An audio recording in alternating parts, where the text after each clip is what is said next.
အားလုံးပဲမင်္ဂလာပါအဲ့တော့ကျွန်တော်တို့ web page လေးတွေမှာဆိုရင်တချို့ elements လေးတွေပေါ့ဓာတ်ပုံလေးလည်းဖြစ်မယ် elements လေးတစ်စုံတစ်ခုတည်လှုပ်စီလေးတွေတို့တနေရာနေတနေရာရွေ့နေတာလေးတွေတို့ပုံစံလေးတွေပြောင်းတာလေးတွေတို့ဒါလေးတွေတွေ့ဘူးပါလိမ့်မယ်เนาะအဲ့တော့အဲ့ဒါလေးတွေကိုရေးချင်တယ်ဆိုရင်ကျွန်တော်တို့ကဘာနဲ့ရေးလဲဆိုရင် transition တို့ transformation တို့ animation တို့ဒါလေးတွေသုံးပြီးရေးတာပေါ့เนาะအဲ့တော့ဒါလေးတွေသုံးပြီးရေးတော့ဟုတ်ပြီပထမဦးဆုံးအနေနဲ့ကျွန်တော်တို့နမူနာလေးကြည့်မယ်ဆိုရင် transition and animation အဲ့တော့ transition ရဲ့နောက်က property ဆိုတာ transition ရဲ့နောက်က property ကကိုကဘာလုပ်ချင်တာလဲเนาะဒီကောင်လေးကပေါ့ဟို site ကလေးပြောင်းညင်တာလားsite ကလေးပြောင်း width လေးပြောင်းညင်တာလားသို့မဟုတ် background color ပဲပြောင်းညင်တာလား color ပဲပြောင်းညင်တာလား patty ပဲပြောင်းညင်တာလားဘာပြောင်းညင်တာလဲကိုပြောင်းညင်တဲ့ကောင် transition properties ရဲ့နောက်မှာရေးပေးရပါတယ်ကိုပြောင်းညင်တဲ့ကောင်ဥမာအဖြစ်ကိုကဥမာdegree လေးတွေလက်မယ်ဆိုလို့ရှိရင်ဒါ transformation ပေါ့เนาะအဲ့တော့ transition ရဲ့နောက်မှာကိုလှုပ်ချင်တဲ့ကောင်ရေးပေးရတယ်ကိုကတစ်ခုတည်းလှုပ်ချင်တစ်ခုတည်းရေးပေါ့နှစ်ခုလှုပ်ချင်နှစ်ခုရေးပေါ့เนาะနောက်ထပ်တစ်ခုကတော့ transition delay ဆိုတာဒီ transition ကြီးကရုပ်တရက်ချက်ချင်းကြီးထလုပ်မှာလားသို့မဟုတ်ခဏလေးနေပြီးမှလုပ်မှာလား delay ဆိုတာခဏလေးနေတာပေါ့เนาะအဲ့တော့ transition delay 1 second ဆိုရင်1 second နေမှထလုပ်မှာသူက run ညင်ထမလုပ်ဘူး1 second နေပြီးတော့မှထလုပ်မှာနောက်တစ်ခုကတော့ကျွန်တော်တို့ဘာရှိလဲဆိုတော့ transition duration ဆိုတာကြဒီ transition ကိုဘယ်နှစက္ကန့်အတွင်းပြီးလုပ်မှာလဲနောက်ဘယ်နှစက္ကန့်အတွင်းပြီးလုပ်မှာလဲဥမာ3စက္ကန့်အတွင်းပြီးလုပ်မယ်2စက္ကန့်အတွင်းပြီးလုပ်မယ်1စက္ကန့်အတွင်းပြီးလုပ်မယ်အဲ့တော့ duration ကနည်းလေသူကမြန်လေပေါ့ duration ကများလေသူကနည်းနည်းခက်ကြလေးလုပ်လေပေါ့နော်အဲ့လိုပဲ transition duration ရှိသလို animation duration ဆိုတာလည်းရှိတယ်เนาะ transition timing function animation timing function သူ့မှာ function တွေအများကြီးရှိပါတယ်အဲ့ဒီထဲက speed နှုန်းအတူတူလုပ်ချင်တယ်ဆိုရင်တော့ linear ကိုသုံးတာပေါ့เนาะနောက်တစ်ခုကကျတော့ animation မှာဆိုလို့ရှိရင်ကျွန်တော်တို့ကဘာလုပ်ပေးရလဲဆိုတော့ဒီ animation ကိုနာမည်ဘာပေးမယ်ဆိုပြီးတော့ animation name ပေးလိုက်ရတယ်ကိုပေးချင်တဲ့နာမည်ပေးပါပေးပြီးဆိုတာနဲ့အဲ့ဒီ animation name လေးဒီဘာလုပ်မလဲဆိုတာ key frame ရဲ့နောက်မှာအဲ့ဒီနာမည်လေးနဲ့တွဲရေးပေးရတာပေါ့เนาะအဲ့တော့မြင်အောင်ကျွန်တော်တို့နမူနာလေးနဲ့လွယ်ကူလေးရေးကြည့်အောင်เนาะအဲ့တော့ဒီထဲမှာကျွန်တော်တို့ folder လေးတစ်ခုအရင်စောက်လိုက်မယ်ပေါ့เนาะ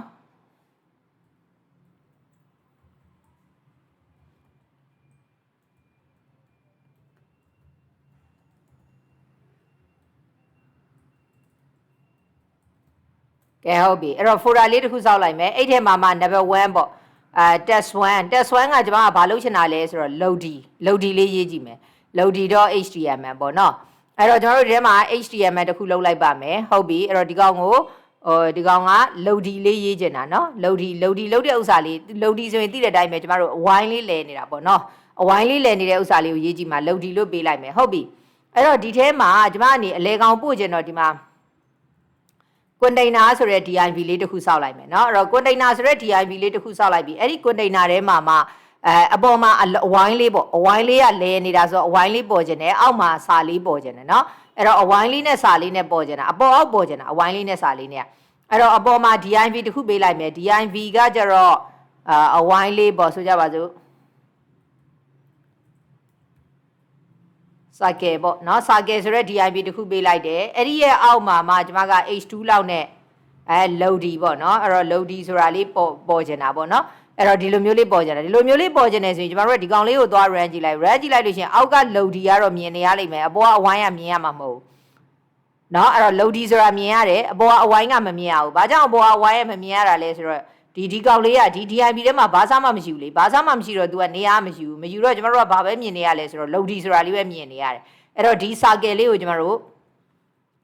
ရေးပါမယ်အဲ့တော့ style ထဲမှာကျွန်တော်တို့ဒါ internet နဲ့ရေးနေတာကောင်းတာတော့ external နဲ့ရေးရင်ကောင်းတယ်เนาะအဲ့တော့ class ပေးထားတယ် class မပေးတော့နေအောင်ကျွန်မဒီမှာ id ပေးလိုက်မယ် id เนาะ id ပေးလိုက်မယ်ဘာလို့ဆိုတူတစ်ခုပဲရှိမှာ哦เนาะ circle ကိုကျွန်တော်တို့ကစက်ဝိုင်းပုံစံလုပ်ချင်တာစက်ဝိုင်းပုံစံလုပ်ချင်တော့ width ကိုဥမာမြင်အောင်ထားပြမယ်เนาะ100 pixel width ကို100 pixel ထားလိုက်မယ်100 pixel ထားလိုက်ပြီးတော့ဒါ100 pixel ဆိုဘယ်လောက်ကြည့်လဲကြည့်အောင်เนาะအဲ့တော့စက်ဝိုင်းပုံစံဖြစ်ချင်တာဆိုတော့ height ကိုလည်း100 pixel ထားလိုက်မယ်နောက်တစ်ခုကကျွန်မကဘာထားလိုက်မလဲဆိုတော့ border radius 50% ထားလိုက်မယ်50% ထားလိုက်ပြီးတော့ border เนาะ border ကိုကျွန်မကဆိုကြပါစို့4 pixel solid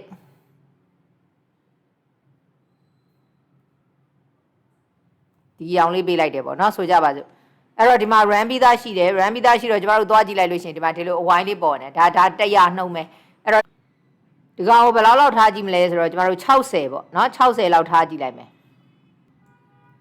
60လောက်ထားကြည့်လိုက်မယ်60လောက်ထားကြည့်လိုက်လို့ရှိရင်ဘယ်လိုလေးဖြစ်သွားမလဲဆိုတော့အဝိုင်းလေးကဒီလောက်ဖြစ်သွားမှာပေါ့နော်အဝိုင်းလေးကဒီလောက်ဖြစ်သွားမှာအဲ့တော့60ကိုသေးတယ်မှထင်သေးတယ်ဆိုလို့ရှိရင်နည်းနည်းထက်တိုးနော်အဲ့တော့ကိုထားခြင်းတဲ့ site လေးပေါ့80ပေါ့နော်အဲ့တော့ထားလိုက်တယ်ဆိုရင်သူကဒီလိုပုံစံမျိုးလေးဖြစ်သွားပြီဟုတ်ပြီအဲ့လိုပုံစံမျိုးလေးဖြစ်သွားတော့အောက်ကစာကိုပါသူနဲ့အယောင်တူထားခြင်းတာအဲ့တော့အောက်ကစာဆိုတော့ကျမတို့ဒီမှာက H2 နဲ့ရေးထားတာကျမတို့အလွယ်ပဲလုပ်လိုက်တော့မယ်နော်အဲ့တော့ H2 မှာဆိုလို့ရှိရင်အဲ့တော့အပေါ်ကအယောင်နဲ့တူတူထားခြင်းတာ哦အဲ့တော့ဒီအယောင်ထားလိုက်တယ်နော်အဲ့တော့ဒီအယောင်ထားလိုက်တော့ဒီလိုလေးပေါ်လာအဲ့တော့အဲ့နှစ်ခုကိုကျမအလဲကောင်ပို့ခြင်းတာအဲ့ဒီနှစ်ခုကိုအလဲကောင်ပို့ခြင်းတော့အဲ့နှစ်ခုဒီဘယ်ထဲမှာထားခဲ့တာလဲဆိုတော့ကွန်တိန်နာထဲမှာထားခဲ့တာအဲ့နှစ်ခုကိုကွန်တိန်နာထဲမှာထားခဲ့တော့ကွန်တိန်နာဒီဘယ်သူထဲမှာရှိတာလဲဆိုတော့ body ထဲမှာရှိတာအဲ့တော့ကျမရှေ့လက်ချာဒီမှာပြောနေကြအတိုင်းပါပဲအလဲကောင်ပို့ခြင်းတယ်ဆိုရှင်းတယ်အပြင်ဘက်မှာရှိတဲ့ body body ကို height ကိုကျမကဘာထားလိုက်မလဲဆိုတော့ screen နဲ့အပြည့်ယူဆိုတော့ 100 vh ပြီးတော့အလဲကောင်ပို့ခြင်းတယ်ဆိုရင်ဒါရှေ့ရ video lecture တွေထဲမှာအသေးစိတ်ရှင်းခဲ့ပြီးသားပါเนาะအဲ့တော့ display flash ပေါ့အဲ့ဒါပြီးတော့မှတော့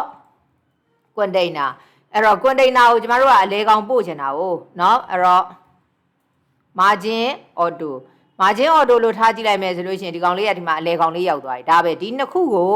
ဘာဖြစ်လို့အဲ့လိုဖြစ်သွားတာလဲဆိုတော့ဒီနှစ်ခုကိုကျမကဘယ်ထည့်ခဲ့တာလဲဆိုတော့ဒီနှစ်ခုကိုကွန်တိန်နာထဲထည့်ခဲ့တာအဲ့တော့ကွန်တိန်နာကိုအလဲကောင်ပို့လိုက်တယ်ဆိုရင်ဟော तू ကဘာဘယ်ကိုရောက်သွားလဲဆိုတော့အလဲကောင်ရောက်သွားဒီထိရသွားပြီနော်အဲ့တော့ဒီထိရောက်သွားတော့ဒီမှာကျမကဘာလုပ်ချင်တာလဲဆိုတော့ဒီအဝိုင်းလေးကိုလဲချင်တာဒီအဝိုင်းလေးအဲ့တော့အဲ့ဒီအဝိုင်းလေးဆိုတော့အဲ့ဒီအဝိုင်းလေးကိုကျမတို့ကဘာပေးခဲ့တာလဲဆိုရင် circle လို့ပေးခဲ့တာအဲ့ဒီ circle လေးကိုလဲချင်တာလဲတာ rotate နော် rotate အဲ့တော့တပတ်ပြည့်အောင်လဲခြင်းနေဆိုတော့ကျမတို့သိတဲ့အတိုင်းပဲ360 degree ပေါ့360 degree လဲခြင်းတာလဲခြင်းတော့ကျမကဒီမှာဆိုလို့ရှိရင် border တွေမှာဆိုရင် border က၄ဘက်၄တဲ့ရှိတာလေ border top border left border right border bottom ဒီလိုမျိုး၄ဘက်၄တဲ့ရှိတာကျမတို့သိခဲ့တဲ့အတိုင်းပဲအဲ့တော့ border top လေးကိုတခြားအယောင်ထားလိုက်မယ်အဲ့ဒါမှ तू ကလဲနေမှန်းသိမှာအယောင်ကြီးကတူးနေရင်လဲလို့လဲမှန်းမသိဘူးအဲ့တော့ border top လေးကိုကျမတခြားအယောင်လေးထားလိုက်မယ်နော်အဲ့တော့ဒီမှာက border ကိုအဲ့လိုထားတယ်ဆိုတော့ကျွန်မဒီမှာ border top border top ကိုသူနဲ့ side တူပဲ4 pixel solid ဆိုကြပါစို့ white လို့ထားလိုက်မယ် white လို့ထားလိုက်လို့ရှိရင်သူကဘယ်လိုပုံစံမျိုးလေးဖြစ်နေမှာလဲဆိုတော့ဒီလိုမျိုးလေးအဲ့ကြမှာလဲလိုက်တဲ့အခါကျတော့မှအဲ့လိုပုံစံမျိုးလေးဖြစ်သွားမှာအဲ့တော့တမင်တကားကိုအယောင်မတူအောင်ထားလိုက်တာပေါ့နော်အဲ့တော့ white ကအရန်ကြီးဖြူနေတယ်ဆိုရင်လည်း gray ပေါ့နော် gray လောက်ထားကြည့်လိုက် gray လောက်ထားကြည့်လိုက်လို့ရှိရင်ဟောဒီလိုလေးဖြစ်နေမှာဒါမှမဟုတ်အဲ့ gray ကအယောင်ကနည်းနည်းရင့်နေတော့သူကမသိတာဘူးဖြစ်နေတော့ကျမကဒီမှာဘာလုပ်လိုက်မလဲဆိုတော့အယောင်လေးနည်းနည်းဖြော့လိုက်မယ်နော်အယောင်လေးနည်းနည်းဖြော့လိုက်မယ်ဖြော့လိုက်တယ်ဆိုဒီလိုပုံစံမျိုးလေးဖြစ်သွားပြီဟုတ်ပြီအဲ့တော့ဒီကောင်လေးကိုလဲခိုင်းမယ်အဲ့တော့လဲခိုင်းမယ်ဆိုတဲ့အခါကျတော့ကျမကဒီမှာဘာထည့်လိုက်မလဲဆိုတော့ transition ရဲ့နောက်မှာကကိုလှုပ်ချင်တာရေးဆိုတော့လဲချင်တာ transform လဲချင်တာ transform နဲ့ရေးရနော် transformအဲ့ဒါပြီးသွားလို့ရှိရင်ကျမတို့ကဘာထည့်မလဲဆိုတော့ animation duration ပေါ့ animation duration ကဆိုကြပါစို့3 second လောက်ထားလိုက်မယ်เนาะအဲ့တော့3 second အတွင်းအပြီးလုပ်ပေါ့3 second အတွင်းအပြီးလုပ် animation timing function speed အတူတူပဲလုပ်ချင်တယ်ဆိုတော့ linear ပေါ့เนาะပြီးသွားလို့ရှိရင် animation iteration count ကဘယ်နှခါလုပ်ချင်တာလဲဆိုတော့ infinite ရက်ကိုမရက်နဲ့တော့ဆိုပြီးလုပ်လိုက်တယ်เนาะပြီးသွားလို့ရှိရင်ကျမတို့က animation နာမည်ပေးဆိုတော့ animation name နာမည်ကိုကြိုက်တာပေး rotation လို့ပေးလိုက်တယ်အဲ့တော့ဒီမှာက animation name ပြီးသွားပြီဆိုရင်ကျမခုနကပြောခဲ့တယ်ဘာနဲ့ရေးပေးရမှာတော့ key frame အဲ့တော့အပေါ်မှာဘာလို့ပေးခဲ့တာတော့ rotation လို့ပေးခဲ့တော့ rotation ပေါ့သူ့မှာဆိုလို့ရှိရင်ဘာရှိလဲဆိုတော့ from ရှိတယ် to ရှိတယ်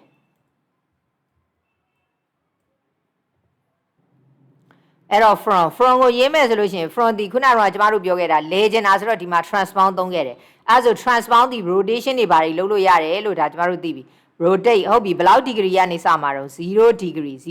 ကနေပြီးတော့ဘယ်လောက် degree ထိလဲဆိုရင်2ကကျတော့ transform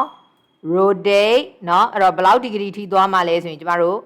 360 degree ဟုတ်တယ်เนาะ360 degree ထိသွားမှာဆိုတော့360 degree ပေါ့เนาะသိမ့်ကြည့်လိုက်မယ်เนาะမလဲနေပြီ လဲနေပြီအဲ့တော့ तू လဲနေတဲ့နှုံးကတော်တော်လေးတော့ပြင်းစရာကောင်းတယ်ဟောတာလဲနေတဲ့နှုံးကတော်တော်လေးပြင်းစရာကောင်းတယ် eBay နဲ့ line တော်တော်ကျနေတဲ့ design ဖြစ်နေတာပေါ့နော် eBay ဖြစ်နေတာပေါ့နော်အဲ့တော့အဲ့ဒီကောင်လေးကိုကျွန်မနေဦးဒီကောင်လေးကိုနည်းနည်းလေး site ကလေးကြီးလိုက်မယ်5ဒီကောင်လေးကိုလည်းနည်းနည်းလေး site ကလေးကြီးလိုက်မယ်5အဲ့ဒါဆိုလို့ရှိရင်ဒီမှာ तू က eBay နဲ့လဲနေတာအဲ့တော့အဲ့ဒါဘာဖြစ်လို့လဲဆိုတော့ကျွန်တော်တို့ဒီမှာ animation duration ကို3 second ထားကြည့်လို့เนาะအဲ့တော့2 second နည်းနည်း short လိုက်မယ်အဲ့ဆိုနည်းနည်းမြန်လာမယ်ဟောနည်းနည်းမြန်လာပြီအဲ့ဒါဟိုမှာကျွန်မနေပြီးတော့သွား1 second ဆိုလို့ရှိရင်ပို့ပြီးတော့မြန်လာမှာပေါ့ဟောဒီမှာ तू ကလဲနေပြီဒါပဲလုတ်ဒီပေါ့เนาะလုတ်ဒီနော်ဒါလုတ်ဒီလုတ်နေတာအဲ့ဒီလုတ်ဒီလေးကိုကျွန်မနည်းနည်းလေးပြောင်းညင်တယ်လုတ်ဒီလေးကိုလေဒီလုတ်ဒီလေးကိုနည်းနည်းလေးပြောင်းညင်တာအဲ့တော့ဘယ်လိုလေးပြောင်းညင်တယ်လဲဆိုတော့ကြည့်ကြအောင်နော်အဲ့တော့ဒီ border နှစ်ခုဒီ border နှစ်ခုကိုကျွန်မဆက်လက်မှတ်လိုက်တယ် control/ နှိပ်လိုက်တယ် comment ပိတ်လိုက်တယ်ပေါ့ comment ပိတ်လိုက်ပြီးသွားလို့ရှိရင်ဒီမှာဘာသွားထားမလဲဆိုတော့ border ပေါ့နော်အဲ့တော့အဲ့ဒီ border ကိုကျွန်မဘယ်လောက်သွားထားလိုက်မလဲဆိုတော့ဒီတစ်ခါနည်းနည်းလေးကြည့်မယ်7 pixel ဟိုမှာ dot တက်เนาะ dot တက်လေးနဲ့ကိုကြိုက်တဲ့အရောင်ထားပါเนาะကိုကြိုက်တဲ့အရောင်ထားပါဆိုတော့ဒီအရောင်လေးထားကြည့်လိုက်เนาะဒီအရောင်လေးထားကြည့်လိုက်မယ်နောက်ပြီးတော့ခါကျတော့ border top ကလည်းတည်တဲ့အတိုင်းပဲကျမတို့ကဒါပဲထားမှာဟုတ်7 pixel dot တက် gray ကိုမှနည်းနည်း short ဟုတ်တယ်နော် gray ကအရောင်ကြီးရင်လွှားကြည့်ရင်မလှတော့နည်းနည်းလေး short လိုက်မယ်အဲ့ဆိုဘယ်လိုလေးဖြစ်သွားလဲဆိုတော့ဒီမှာဒီလိုဖြစ်နော်ဒီလိုဖြစ်သူကအလုံးလေးတွေပုံစံပေါ့နော်အလုံးလေးတွေပုံစံမျိုးအဲ့တော့သူ့ရဲ့ speed ကအရမ်းမြန်နေတယ်လို့ပဲနော်နည်းနည်းလေးကျွန်မနှေးကြည့်မယ်နည်းနည်းလေးနှေးကြည့်မယ်ဆိုတော့ဒီကောင်ကို1.5ဆိုတော်တော်နှေးသွားမယ်ထင်တယ်1.5ဆိုတော့လောက်ဖြစ်သွားတယ်အဲ့တော့တော်တော်လေးနှေးနေတယ်လို့ကိုယ်စိတ်ထဲမှာခံစားရတယ်ဆိုရင်1.3လောက်ပေါ့နော်1.3လောက်ဆိုလို့ရှိရင်ဟောဒီလိုပုံစံမျိုးလေးလဲနေတာအဲ့တော့လဲနေတော့ကျွန်မအယောင်လေးနည်းနည်းရင်းလိုက်မယ်ဒီကောင်ဒီရောင်ထားလိုက်မယ်နော်ဒီရောင်လေးထားကြည့်လိုက်မယ်ထားကြည့်လိုက်လို့ရှိရင် तू ကဒီလိုမျိုးလေးလဲနေမှာနော်ဒီလိုမျိုးလေးလဲနေမှာလဲနေတော့မလှဘူးဘာကြောင့်မလှတာလဲဆိုလို့ရှိရင်အလုံးတွေကညီနေလို့ဆိုတာဒီမှာဆိုလို့ရှိရင်ကျမတို့ဒီမှာနော်ဒီကောင်ကို7 pixel ထားထားတယ်ဒီကောင်ကို7 pixel ထားထားတယ်ဆိုကြပါစို့ဒီနှစ်ခုကိုညီအောင်ထားတာပေါ့နော်8 pixel ဒီကောင်ကိုလည်းကျမတို့က8 pixel အဲ့ဒါဆိုလို့ရှိရင်တို့နှစ်ခုဒီပြောရလို့ရှိရင်ဒီအယောင်နဲ့ဒီအောက်ကလဲနေတယ်ဆိုတာမပြည့်သေးဘူးဆိုတော့အယောင်နဲ့ကစိုက်ချင်းတူနေကျမတို့ကြည့်ရတဲ့လုတ်ဒီကတမျိုးကြီးပဲဘလို့ကြီးမှန်းကိုမသိဘူးလုတ်ဒီကအဲ့လိုဖြစ်နေတာပေါ့နော်အဲ့တော့အဲ့ဒါလေးကိုဘယ်လိုလုပ်လိုက်မလဲဆိုတော့ကျမတို့ကမပြေသေးဘူးဆိုတဲ့ကောင်လေးကိုနည်းနည်းလေးသေးလိုက်မယ်ဥမာ4လောက်သွားထားလိုက်တယ်တဝက်လောက် short လိုက်တယ်အဲ့ဒါတွေ့လားအဲ့တော့8နဲ့4ကြတော့လေတော်တော်ကြီးကွာလွန်အားကြီးသွားတော့ကြည့်ရတာအဲ့လောက်မလှတော့ကဲဟုတ်ပြီဟိုပါပေါ့6လောက်ထားကြည့်ရင်ရော6လောက်ထားကြည့်မယ်ဆိုရင်ကျမတို့ကြည့်လိုက်လို့ရှိရင်ဒီမှာကြည့်လို့ကောင်းသွားပြီဘာလို့ဆိုတော့ तू ကကြီးရာနေသေးသွားတဲ့ပုံစံမျိုးလေးနော်အဲ့တော့ကြီးရာနေသေးသွားတဲ့ပုံစံမျိုးလေးအဲ့လိုမျိုးလေးဖြစ်သွားတာပေါ့နော်အဲ့တော့ဒီကောင်ကတော့ low D ပေါ့နော် low D အဲ့တော့ဒီကောင်လေးကို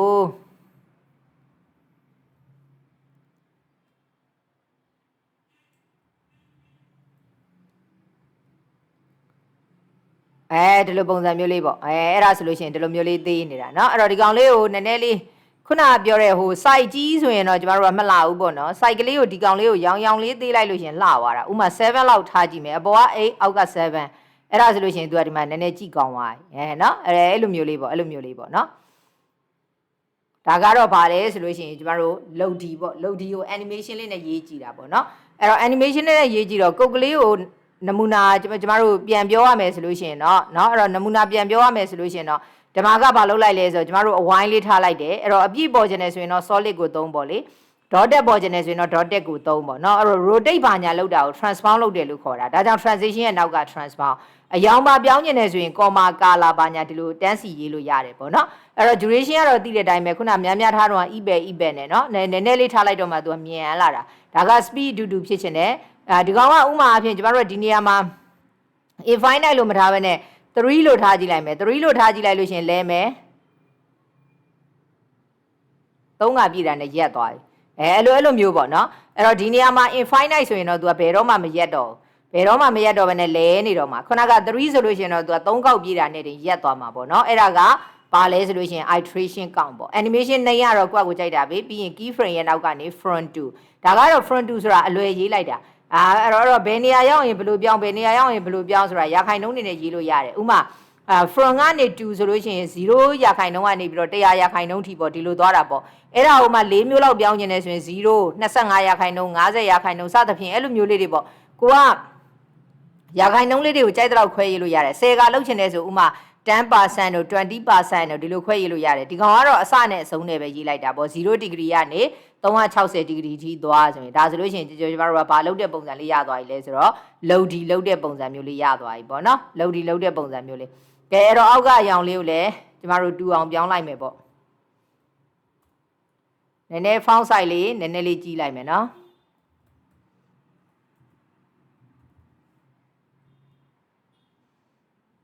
ဒီလိုပုံစံမျိုးလေးဖြစ်သွားမှာပေါ့နော်ဒီလိုပုံစံမျိုးလေး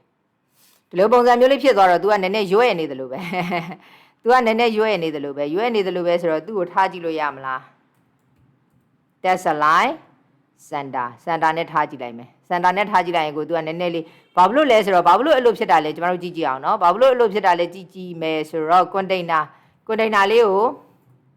background color တစ်ခုခုထားကြည့်လိုက်အဓိကကတော့ဒါကဘာဖြစ်လဲဆိုတော့စမ်းကြည့်ခြင်းလို့ထားတာနော်စမ်းကြည့်ခြင်းလို့ထားတာအဲ့တော့ကိုကြိုက်တဲ့ရောင်လေးထားကြည့်လိုက်သူကဒီလိုဖြစ်နေတာနော်ဒီ loady နဲ့ quality ယူထားတာloady နဲ့ quality ယူထားတဲ့အခါကျတော့ဒီအဝိုင်းကတကယ်တမ်းတော့ဒီအဝိုင်းကဘေးရောက်နေတာပေါ့နော်ဘေးရောက်နေတာအဲ့လိုပုံစံမျိုးဖြစ်နေတာအဲ့လိုပုံစံမျိုးဖြစ်နေတော့အဲ့ကောင်လေးကိုကျွန်မဘာသွားထားကြည့်လိုက်မလဲဆိုတော့ container ဆိုတာကဒါပြောလို့ရှိရင်ဒီ circle ရဲ့ parent ကြီးပေါ့အဲ့တော့ parent ကြီးရဲ့သူဒီဘယ်လောက်ရာခိုင်နှုန်းလောက်လိုချင်လဲဆိုတော့60ရာခိုင်နှုန်းလောက်လိုချင်တယ်ဆိုကြပါစို့ကျွန်တော်တို့အဲ့တော့တဝက်ကြော်ဆိုတော့ဒီနေရာမှာ80ဓမ္မထားတဲ့80ဘာကြောင့်ထားတာလဲစဝိုင်းပုံစံမျိုးကြီးနော် square ပုံစံမျိုးပေါ့ပြောရလို့ရှိရင် side တူကျင်လို့မဟုတ်လို့ရှိရင်ဘယ်ဥပုံကြီးထွက်သွားမှာပေါ့စဝိုင်းမဟုတ်တော့ပဲနဲ့နော်အဲ့တော့ width နဲ့ height နဲ့ကိုတူတူထားရမှာဆိုတော့ကျွန်တော်တို့ဒီမှာဘယ်လောက်ထားကြည့်လိုက်လဲဆိုတော့60ရာခိုင်နှုန်းထားကြည့်လိုက်တယ်60ရာခိုင်နှုန်းထားကြည့်လိုက်တော့ width က60ရာခိုင်နှုန်းထားတာပြဿနာမရှိဘူး height မှာသွားပြီးတော့ရာခိုင်နှုန်းနဲ့သွားထားလို့မရဘူးအဲ့တော့ကျွန်တော်တို့ကအဲ့ဒါကိုရေးပုံရေးတီးတာ height ကို0 pixel ထားလိုက်မယ်ပြီးသွားတော့မှ height ကိုယူကျင်တော့ petty bottom သို့မဟုတ် petty top ပေါ့အဲ့တော့သူ့ကိုအပေါ်အကောင်နဲ့တူကျင်တယ်ဆိုတော့60ရာခိုင်နှုန်းလို့သွားထားကြည့်လိုက်အဲ့ဒါဆိုလို့ရှိရင်ကျွန်တော်တို့ရာခိုင်နှုန်းချင်းတူသွားတာပေါ့နော် height ကမယူပေမဲ့နဲ့လို့ petty နဲ့ယူလိုက်တော့ petty က60 width က60 height ကိုရာခိုင်နှုန်းနဲ့သွားထားလို့မရအောင်အဲ့တော့ဒီမှာစဝိုင်းပုံစံပဲလုံးဝအဲ့တော့60ဆိုတဲ့အခါကျကျွန်တော်တို့60ဆိုတဲ့အခါကျတော့ဘယ်လောက်ပို့လဲဆို40ပို့မှာပေါ့40ဆိုတော့ဘယ်ဘက်တစ်ဝက်ညာဘက်တစ်ဝက်ဆိုတော့ဘယ်ဘက်တစ်ဝက်ဆိုတော့40ပို့တော့margin left ကိုဘယ်လောက်ထားကြည့်လိုက်မလဲဆိုတော့ 20% ပေါ့20% လောက်ထားကြည့်လိုက်မယ်ဆိုလို့ရှင်ဟောဒီမှာသူက 20% ဆိုရင်တော့မှသူကနည်းနည်းလေးဟိုဘက်လေးရောက်နေတယ်လို့ပဲเนาะနည်းနည်းလေးဟိုဘက်လေးဟိုဘက်ရောက်နေတာပေါ့เนาะနည်းနည်းလေးဟိုဘက်ရောက်နေတယ်ဆိုတာအဲ့ဒါဘာဖြစ်လို့လဲဆိုတော့ဟိုပါလေသူကကျမတို့ကဒီမှာကဟိုကယူခဲ့တာကို border က8 pixel တို့ဘာလို့ယူခဲ့တာ border က8 pixel တို့ဘာလို့ယူခဲ့တော့အဲ့ဒီ border အတွက်ကပြန် short ပေးရမှာပေါ့เนาะပြန် short ပေးရမှာအဲ့တော့ border အတွက်ကောနည်းနည်းလေးပြန် short ကြည့်မယ်ဆိုတဲ့အခါကျကျမတို့ဟိုကလောက်ထားကြည့်လိုက်မယ်14ရာခိုင်နှုန်းလောက်ထားကြည့်လိုက်လို့ရှိရင်သူဘယ်လိုဖြစ်သွားမလဲဆိုတော့ဒီလိုပုံစံမျိုးလေးဖြစ်သွားမှာပေါ့เนาะအဲ့တော့ကျမတို့နောက်ကဒီ background color ထားတာလေးကိုဖျောက်ကြည့်လိုက်တော့မယ်ဒါဆိုလို့ရှိရင်သူက loady ဆိုတာဒီလိုမျိုးလေးဖြစ်သွားတာပေါ့เนาะခလဲကောင်မှာသူနဲ့ quality ပုံစံမျိုးလေးပေါ့ quality ပုံစံမျိုးလေးဖြစ်သွားတာပေါ့เนาะအဲ့တော့ကျမတို့ကဘာဖြစ်လဲဆိုတော့ height တွေဘာတွေကျတော့သွားပြီးတော့ဟိုဟာလုပ်လို့မရဘူးပေါ့သူကရာခိုင်နှုန်းနဲ့ထားဖို့ရအဆင်မပြေဘူးပေါ့เนาะအဆင်မပြေတော့ဘာနဲ့ထားလိုက်လဲဆိုတော့ petty bottom လေးနဲ့သွားထားလိုက်တယ်เนาะဒါဆိုလို့ရှိရင်เนาะ animation ဟိုမှာဒီမှာနမူနာဘာလေးအတွက်ရေးပြသွားလဲဆိုတော့ loady လေးအတွက်ရေးပြသွားတာပေါ့เนาะအဲ့ဒါဆိုရင်ဒါလေးရလိုက်မယ်နဲ့တူပါတယ်ကျေးဇူးတင်ပါတယ်ကျမတို့နောက်ဗီဒီယိုလက်ချာကြမှာပဲတွေ့ကြပါဦးမယ်